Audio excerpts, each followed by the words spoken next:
as suggested by one of the parents that I work with. In this video, we're going to talk about some ways that a teacher can support the students with ADHD.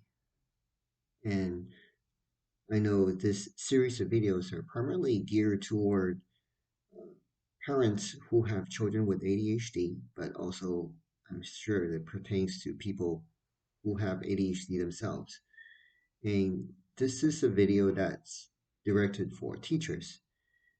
First of all, I want to make sure that I want to affirm I'm not a teacher myself, and I will never tell you what to do in your classroom because obviously you're the expert and you have plenty of experience of working with children with ADHD.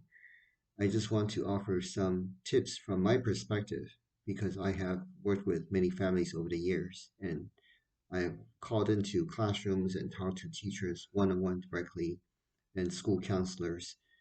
So I just want to share my perspective. First of all, I'm sure if you're a teacher, you know something about the 504 accommodation because this is a part of the federal law. I think it's called the 504 accommodation because it's Section 504 of the Rehabilitation Act of 1973, which was passed as a federal law to accommodate children who have special needs. And this doesn't just limit to children and students with ADHD. However, that's probably the most common scenario that this law applies to. It also applies to children who have physical disabilities as well, if you're not aware of that, including children who are wheelchair bound, so who may need a ramp to access the classroom, and children who are hearing impaired or visually impaired, who may need alternative ways to uh, learn the classroom material. But when it comes to ADHD, the 504 accommodation frequently include things like preferential seating, which means these are kids who need to be seated in front of the class, closest to the teacher, instead of away. I know it's tempting occasionally to put these students as far away from the teacher as possible, simply because they tend to be disruptive and they tend to disrupt the class. And you just want to sometimes tug them in a corner and kind of not deal with them. And however tempting that tendency may be, it's certainly not in the best interest of these students because they're just they're already having problem uh, feeling engaged in the classroom. But if you put them in the corner far away from the teacher, they will be even less engaged. So I urge you to include them in the discussion. In fact, incorporating their help in the classroom lessons may not only engage them in what's happening, but it may enhance the value for the entire class as well because children with ADHD, they're often extremely energetic and creative. They may come up with ways that maybe no one has thought of yet. They will lend their unique perspective to the lesson. So that's one thing. And also 504 also grants special test taking situations or environment. If they're easily distracted by the people surrounding them, they may have the option of taking the exam in the library where there's no other distractions. They may take the test in a different time, which I certainly understand it will be a create a undue burden on the teachers because you have to stay and proctor the test while your professional teaching time is over. So I leave that up to you, to each teacher, to see whether they can find that as provide that as an option for these students.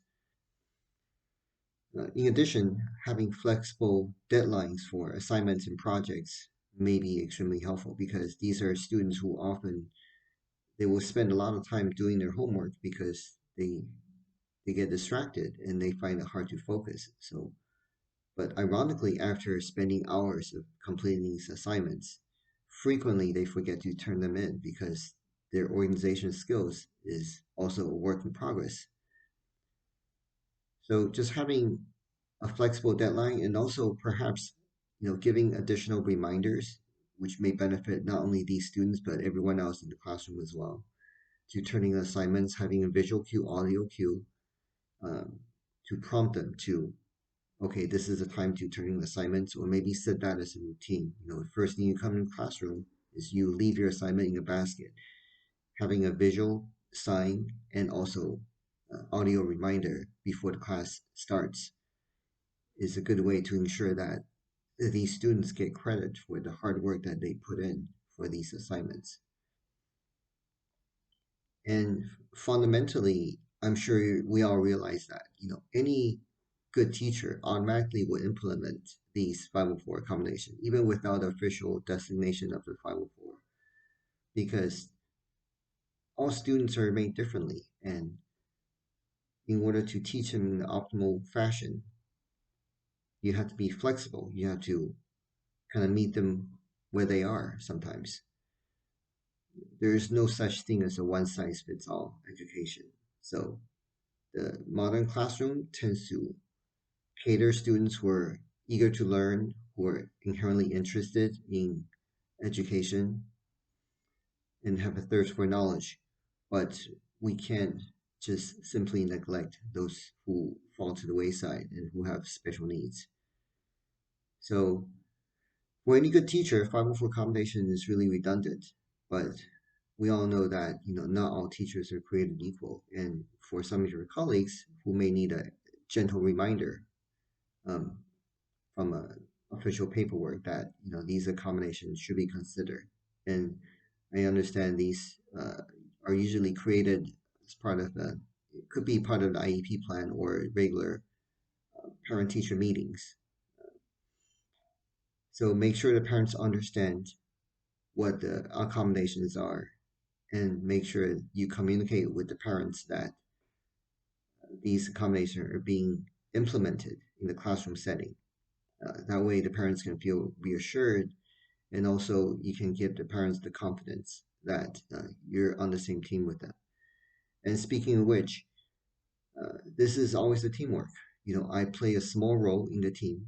I'm being a pediatrician. I explain to the parents um, their options, their strategies, and tell them, how the medicine can help their children, and describe to them what are the side effects. Not all parents will openly share the fact that their children are taking medicine for ADHD. And you don't necessarily have to ask, but if the parents come to you and updates you that their child is switching medicine, and they might see some bumpy rides for the next few days because the new medicine may not work as optimal as the previous one. The main reason for medicine switching is due to side effects. If there's significant amount of side effects associated with the medication treatments, oftentimes we have to switch to a different medicine to avoid suffering from these side effects. And lastly, I want to mention that, obviously I know you inherently understand this, but when you're in this situation, it can still be difficult. When the student acts out, when the student acts defiantly or impulsively.